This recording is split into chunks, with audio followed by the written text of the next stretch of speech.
পড়ুয়াদের স্কুলমুখী করতে বাড়ি বাড়ি অভিযান করেন শিক্ষক শিক্ষাবৃন্দ। এমনই চিত্র ধরা পড়ল আমাদের ক্যামেরায়। উত্তর দিনাজপুর জেলার ইসলামপুর ব্লকের রামগঞ্জ এলাকার মালিনগঞ্জ প্রাথমিক বিদ্যালয়ের শিক্ষক শিক্ষিকাদের বৃহস্পতিবার পড়ুয়াদের বাড়ি বাড়ি ঘুরতে দেখা যায়। এদিন বিদ্যালয়ের ভারপ্রাপ্ত প্রধান শিক্ষক জুলফিকার আলী ও সহ শিক্ষক শিক্ষিকা এবং রামগঞ্জ ২ গ্রাম পঞ্চায়েতের প্রধানের প্রতিনিধি সাজ্জাদ হোসেন মিলে যে সকল পড়ুয়া স্কুলে আসেনি তাদের বাড়ি বাড়ি গিয়ে অভিভাবকদের সাথে কথা বলে তাদেরকে স্কুলে পাঠানোর কথা বলে।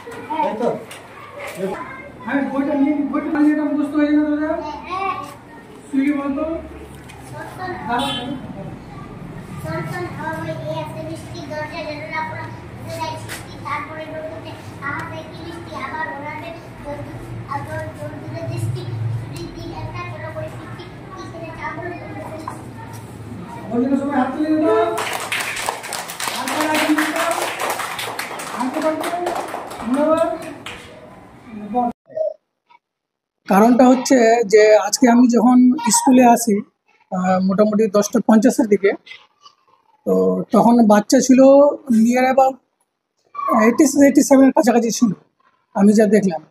তো এবার নর্মালি আমাদের স্কুলে বাচ্চা 105, 6, 10, 15, 20 এরকম হয়, কিন্তু যেহেতু রোজার মাস চলতেছে এই মাসে অনেক বাচ্চা রোজা থাকার ফলে ওরা স্কুলে আসতে চায় না। আর আজকেও এসে দেখলাম যে বাচ্চার সংখ্যা কিছুটা কম ছিল আগের তুলনায়। তো আমি সপ্তাহে প্রায় 1 দিন বা 2 দিন মাঝে মাঝে আমি গ্রামে ঘুরি। যে বাচ্চাগুলো বিশেষ করে 3 দিন বা 4 দিন স্কুলে আসে না, পার্টিকুলার যে বাচ্চাগুলো আসে না 3 দিন বা 4 দিন, সেই বাচ্চাগুলোকে আমরা সন্ধান করার জন্য ওদের ডোর টু ডোর ভিজিট করি যে বাচ্চাগুলোর হয়েছে ঠিক আসলে কী কারণে আসছে না।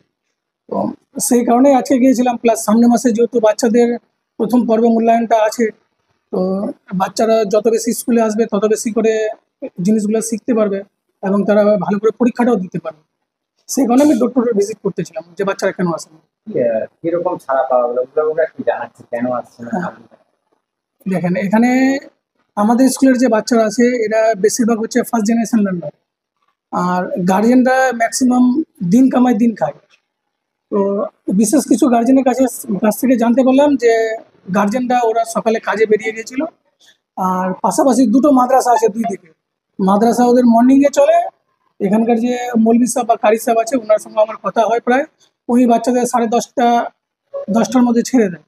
কিন্তু বাচ্চারা যেহেতু একটা জায়গা থেকে ওরা লেখাপড়া করে বাড়ি আসে, তারপরে আবার স্কুলে আসতে হয়, তো অনেকগুলো বাচ্চা আসতে চায় না কারণ ওরা টায়ার্ড হয়ে যায়, বিশেষ করে রোজার টাইমটা চলতে। আর গার্জেনরা বললো যে স্যার ওনারা তো সকালে এক জায়গা থেকে লেখাপড়া করে আসলো, আবার এখানে সহজে যেতে চায় না, তাও আমরা নেক্সট ডে থেকে যতটা সম্ভব আমরা বাচ্চাদেরকে পাঠাবো। টোটাল ছাত্রছাত্রী কত? এখন বর্তমানে আমাদের স্কুলে বাচ্চা আছে 160 এনরোলমেন্ট আছে। তার মধ্যে আজকে আমি যখন সকালে এসেছিলাম তখন 86-87 জন ছিল, তারপরে আরও 22-23 জন আসলো আমি যাওয়ার পরে। এখন সব মিলিয়ে প্রায় 110-এর কাছাকাছি আছে। শিক্ষক শিক্ষিকা আমরা 6 জন আছি, 4 জন পার্মানেন্ট আছি আর 2 জন প্যারা টিচার আছে। তার মধ্যে একজন পার্মানেন্ট টিচার আমাদের রায়গঞ্জে বাড়ি আছে, উনি বাড়ির অসুবিধার জন্য আজকে আসতে পারেনি। আর প্যারা টিচারের শারীরিক অসুবিধা, রিসেন্টলি অপারেশন করে আসছে, তো উনিও আজকে আসেনি। আর আপনার পরিচয়? আমার নাম হচ্ছে জুলফিকার আলী, আমি মালিনগঞ্জ প্রাথমিক বিদ্যালয়ের ভারপ্রাপ্ত সহকারী শিক্ষক। একটা ছোট প্রশ্ন জানতে চাইবো, অন্যান্য স্কুলে দেখছি আমরা এটা ব্যতিক্রমে হয়, সবাই জায়গায়